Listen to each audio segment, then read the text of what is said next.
இந்த நாட்கள் அருமையான ஆண்டவரே உபாமத்தில் அப்படியா சொல்லுகிறதையா, வானத்திலேயும் பூமியிலையும் சகல அற்புதங்களையும் செய்து உங்களை நடத்தின என்னை போல ஒரு தெய்வத்தை நீங்கள் கண்டிருப்பீர்கள் என்று ஆண்டவரே அந்த ஜனங்களை பார்த்து நிற்கிறீரையா. அருமையான ஆண்டவரே இந்த நாட்கள் தேவரே படியா நாங்களும் அறிக்கையிடுவோம் ஐயா. உண்மை போல ஆண்டவரே வானத்திலையும் பூமியிலையும் பரலோகத்திலையும் ஆண்டவரே நல்ல தெய்வம் இல்லை ஐயா, தகப்பனே இல்லை ஆண்டவர். அருமையான ஆண்டவரே இந்த நாட்களை வார்த்தையை கொடுக்க தேவன் செய்த கிருபைக்காக நன்றி செலுத்துகிறேன். அருமையான ஆண்டவருடைய வல்லமை இந்த நாட்கள் உதவி செய்யும். ஆவியானவர் எங்கள் மத்தியில் இறங்கி வருவதாக. அடியேனுடைய ஆண்டவரை தேவரே ஆவி ஆத்ம சரீரத்தை தேவ வல்லமையினால நிரப்புவீராக. நான் அல்ல பரிசுத்த பிதாவே, நீர் செயல்படுவீராக. நீர் செயல்பட வேண்டும்படியாக செபிக்கிறேன். அதற்கு விரோதமா எழும்புற ஆவிகளை இயேசுவின் நாமத்தினால கடிந்து கொள்கிறேன். இடமெல்லாம் பிரசனத்தினால மூடிவிடா. ஆசீர்வதிங்க. இயேசுவின் மூலம் செபித்திருக்கிறோம் நல்ல பிதாவே. ஆமென், ஆமென், ஹல்லேலூயா, ஆமென். இந்த வேளையில, இந்த மத்தியான வேளையில நாங்க எடுத்துக்கொள்வோம் தியான அதிகாரம் 29வது வசனத்தை எடுத்துக்கொள்வோம். அடுத்த கடைசி பகுதியை இந்த நாட்கள்ல நாங்க முழுமையா வாசித்து கடைசி காரியத்தை இந்த நாட்கள்ல தேவனுடைய சமூகத்தில தியானத்துக்கு நாங்கள் கடந்து ரோமர் 8:29வது வசனத்தை வாசிப்போம். தம்முடைய குமாரன் அநேக சகோதரருக்குள்ளே முதற்கராய் இருக்கும் பொருட்டு, தம்முடைய குமாரன் அநேக சகோதரருக்குள்ளே முதல் பேரானவராய் இருக்கும் பொருட்டு தேவன் எவர்களை முன்னறிந்தாரோ அவர்களை தமது குமாரனுடைய சாயலுக்கு ஒப்பாயிருப்பதற்கு முன்குறித்திருக்கிறார். அவர்களை தம்முடைய குமாரனுடைய சாயலுக்கு ஒப்பாயிருப்பதற்கு முன்குறித்திருக்கிறார். ஆமாவே, அல்லேலூயா, அல்லேலூயா. இங்க பாருங்க, அல்லேலூயா. ஆண்டவர் என்ன செய்திருக்கிறார்? தேவன் அழைத்திருக்கிறார். அழைத்து தம்முடைய குமாரனுடைய சாயலுக்கு. அப்ப ஒவ்வொரு கிறிஸ்தவர்களும் என்ன செய்யணும்? நாங்கள் இயேசுவை போலவே இருக்கணும். குட்டி இயேசுவா மாறணும். அதுக்காக போயிட்டு திணிக்க கூடாது, நான் தான் இயேசுவன்னு சொல்லி. அது வேதம் சொல்லுது, அப்படி சொல்லக்கூடாது. அவன் ஆனால் இயேசுவை போல, இயேசுதான் நான் என்று சொல்லக்கூடாது. ஆனால் நான் சொல்லலாம், இயேசுவை போல நாங்கள் இருக்கணும் என்று. ஹல்லேலூயா, ஆமென். அப்ப அப்படியான அந்த வல்லமையுள்ள தேவன் எங்களை அழைத்திருக்கிறார். அழைத்து அவர் தம்முடைய குமாரனுடைய சாயலுக்காக எந்த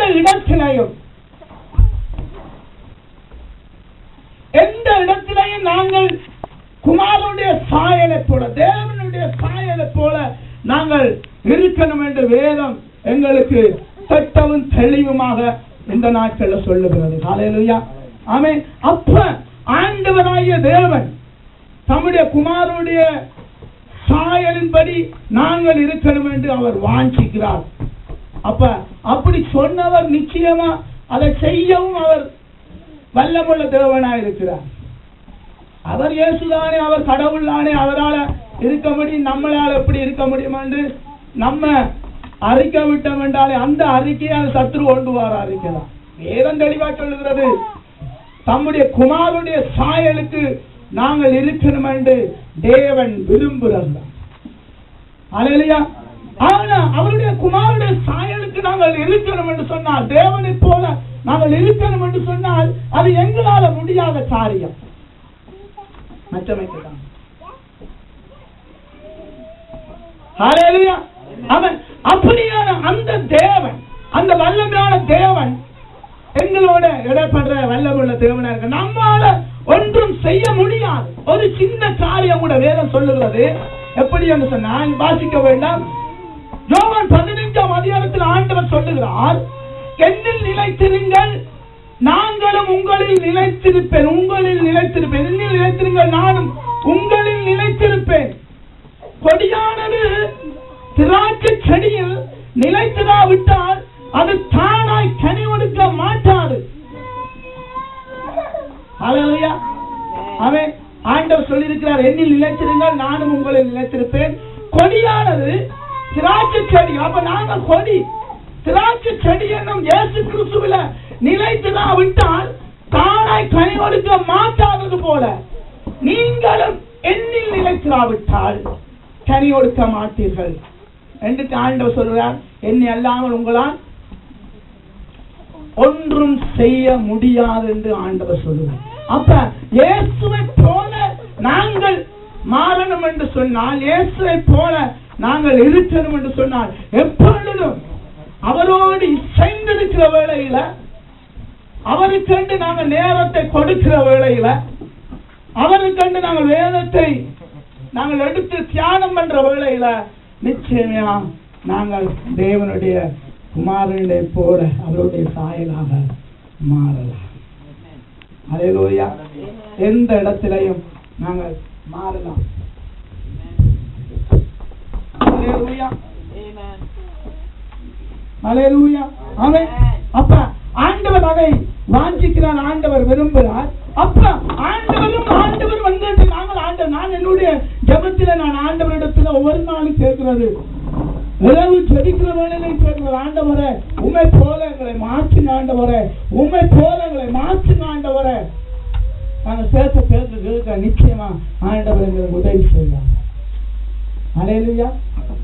நாங்கள் சத்தம் வந்து போடுவான காரியத்தை அவர் இயேசுவை போல புரியப்பா மாறணும். வேதமே சொல்லுது. இதுக்கு முறை நாங்கள் என்னத்தை பேசுறோம்? இயேசுவை போல படி மாறணும். ஆண்டவர் சொல்லி இருக்கிறார், குமாரனுடைய சாயலாக நாங்கள் மாற ஆண்டவர் எங்களை அழைத்திருக்கிறார். அல்லேலூயா. அப்ப தேவனுடைய சாயலா இருக்கிறதுக்கு பரிசுத்த ஆவியானவர், அவர் தேவகுமாரன் எப்படி இருக்கிறார்? பிதாவை போல இருக்கிறார், பரிசுத்த ஆவியை போல இருக்கிறார். ஆண்டவரும் அப்படியாக தேவனை போல நாங்கள் மாறணும் என்று அவர் வாஞ்சிக்கிறார். இந்த மத்தியான வேளையில நாங்கள் எடுத்து வாசிப்போம். மத்தேயு 5ஆம் அதிகாரத்திலே வாசிப்போம். மத்தேயு 5ஆம் அதிகாரத்திலே இந்த நாட்கள நாங்கள் வாசிப்போம். மத்தேயு 5ஆம் அதிகாரத்திலே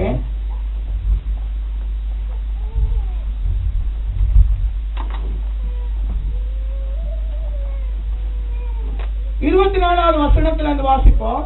அங்கேதானே பலிபீடத்தின் முன் உன் காணிக்கையை வைத்து விட்டு போய். மத்தேயு 5 ஒரு நிமிஷம்